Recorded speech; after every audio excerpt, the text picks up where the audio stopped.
ulo ng mga nagbabagang balita.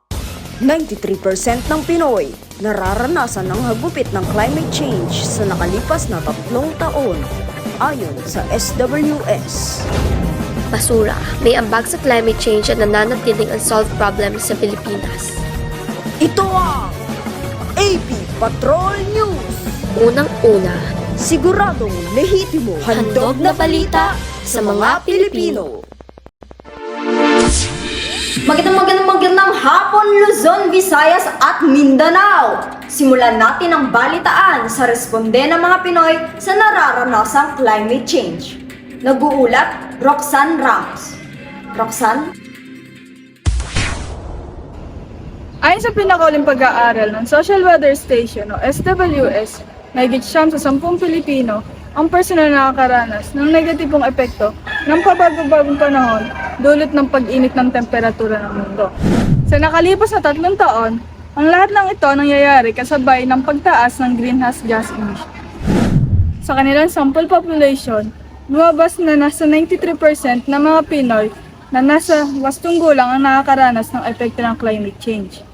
Gayunpaman, maraming Pinoy ang naniniwalang may magagawa pa upang mabawasan ang climate risk. May 88% naman para sa mga nag-agree, 10% naman para sa mga undecided, at 3% naman para sa mga nag-disagree.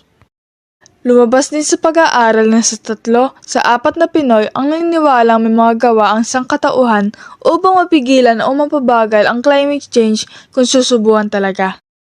May 76% naman ang may magagawa at 23% naman ang labas na nasa kontrol ng tao at 1% naman para sa mga hindi sigurado. Alam niyo po ba yung terminong pagbabago ng klima or climate change? Opo, sadyang napakainit at nakakatakot po. Sa tingin mo, ano ang pinagmumulan kung bakit nangyayari ito? Siguro dahil na rin sa panahon, marami nang nangyayari eh. May nabalitaan ako dahil sa malawak na pagsunog. Siguro, nakaka-apekto yun. Paano ninyo na-handle ang pagbabago ng klima?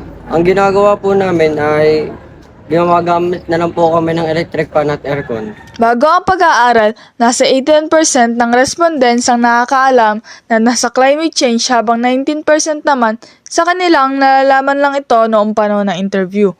Ang mga dati na nakakaalam ng climate change ay tumaas ng 7% kumpara noong Marso 2017 at 15% naman noong Marso 2013. Roxanne Ramos, AP Patrol News. Dumako naman tayo sa ibang mga balita. basura, may ambag sa climate change at nananatiling problema sa buong Pilipinas. Sa dami nito ay kaya nito pumuno ng isang Olympic-sized swimming pool na siya na rin kumitil ng 200 buhay na nagpatulak sa isang batas na hindi naman na isa katuparan. Para sa karagdagang impormasyon, Victoria Brisbane. Victoria? Napakaraming basura ang nagkalat at hindi nasasaayos ng wasto. Bunga nito na nanatiling napakalaking problema sa bansa at patuloy na kumikita ng buhay na mas malawak na paraan bilang dagdag sa minsan ng nagbabagong klima.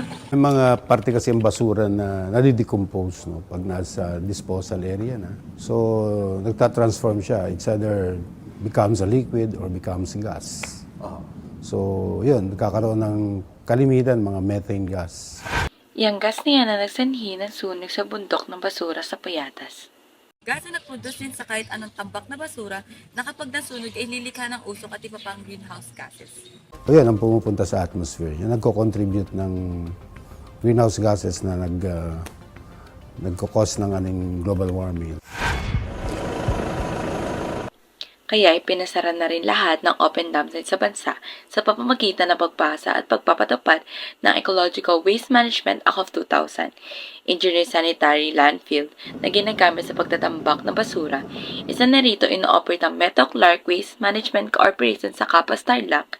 Dito, tinatapon ng karamihan ng basura sa Central at Northern Luzon para hindi mauwi sa pagiging methane at para ma-convert sa gas na hindi gaano nakakapekto sa atmosfera ng mundo. Mas mapapabuti pa sana kung sa mismong tahanan natin sisimulan ang tamang pagbabasura.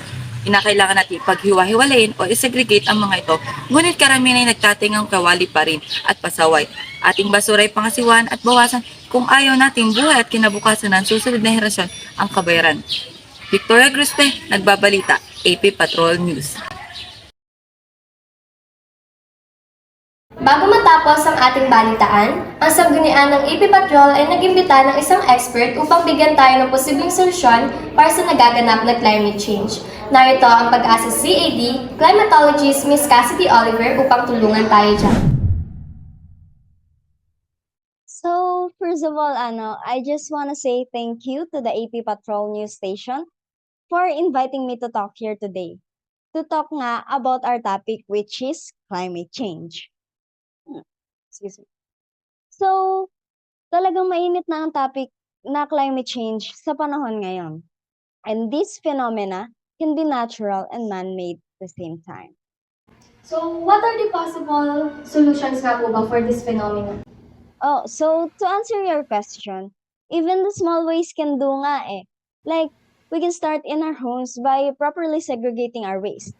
Papasok na din dyan ang 3 R's. Reuse, reduce, and recycle. So, paano nga ba natin paghiwalayin yung mga basura natin? So, we have 3 types of waste na kailangan natin paghiwa-hiwalayin. Nabubulok, biodegradable, di nabubulok, or non-biodegradable, at recyclable. So, paalala lang po na hindi paraan ang pagsusunog ng basura. Kasi not only it affects our atmosphere, pero nakakasira rin tayo ng health ng iba eh. Like, it causes them respiratory diseases. So, dumako naman tayo sa second solution. Nandyan na ang planting plants and trees. Matanong lang, saan ba nanggagaling ang fresh air na ating nai-inhale? Diba sa mga halaman at puno? Kasi nga, sila yung nagre-release ng oxygen na nilalanghap natin araw-araw. Yung oxygen na yun yung it keeps humans on living. Like, sila yung bumubuhay. Yung oxygen yung bumubuhay sa atin. Yung oxygen yung dahilan kung ba't tayo humihinga. So, trees contribute to their environment by providing oxygen, sabi ko nga kanina, improving air quality, climate enhancement, conserving water, preserving soil, and supporting wildlife. Next solution, third solution is industrial solutions. So ano ba yon? These are solutions that help industrial processes release less greenhouse gas emissions. So dito na papasok yung mga pabrika or factory na nakikita natin na nagre-release ng mga fossil fuels. So greenhouse gas emissions from industry primarily come from burning fossil fuels for energy, as well as greenhouse gas emissions from certain chemical reactions necessary to produce goods from raw materials. So yun nga, yung mga factory na nagre-release ng fossil fuel. Dahil nga, yung mga factory gumagawa sila ng mga product. And kailangan nila doon yung iba't ibang chemical.